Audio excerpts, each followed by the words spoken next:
I moved out of my parents' place and into my own apartment pretty early on. I didn't have too many friends when I first moved out, and I didn't really know what kind of places I should go to make new ones. So I was fine with letting the social media algorithm set me up with random people. One night, this guy added me on Snapchat. His name was Lewis. I added him back, not thinking much of it. We began chatting after he sent me a selfie barely a few minutes later. The caption said, "Nice to meet you." He wasn't ugly, but he wasn't my type either.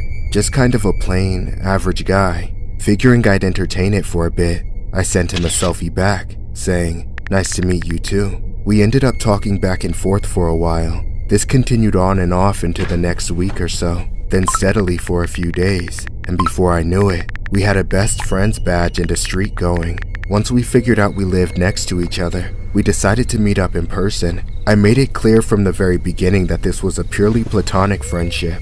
He seemed okay with that, so we hung out a few times here and there. However, the more we talked on Snapchat, the more Lewis actually started developing feelings for me. He started offering to buy my groceries when we ran errands together. I insisted that I wanted to cover them myself, but he was becoming more persistent, tapping his card and paying for it. Afterwards, I reminded him that I just wanted to hang out as friends. I explained all over again that I wasn't ready for a serious relationship and I wasn't interested in one either. He just nodded and brushed it off, almost like he wasn't taking what I was saying serious. But over text, he became even bolder about his feelings, saying he wanted me to put more effort into our relationship and that he wanted to go on actual dates. For the 10th time, I had to tell him I didn't have any romantic feelings towards him and that I didn't want to be anything more than friends. It was getting annoying and weird as hell. The next day, I ignored his text while I was at work. It was just my luck though, that my motorcycle wouldn't start when I was trying to leave, and nobody was responding but Lewis. He offered to take me home and fix my motorcycle later. I stupidly agreed. Then he came to pick me up at my apartment complex. He asked to use my bathroom before leaving. I let him since he helped me out.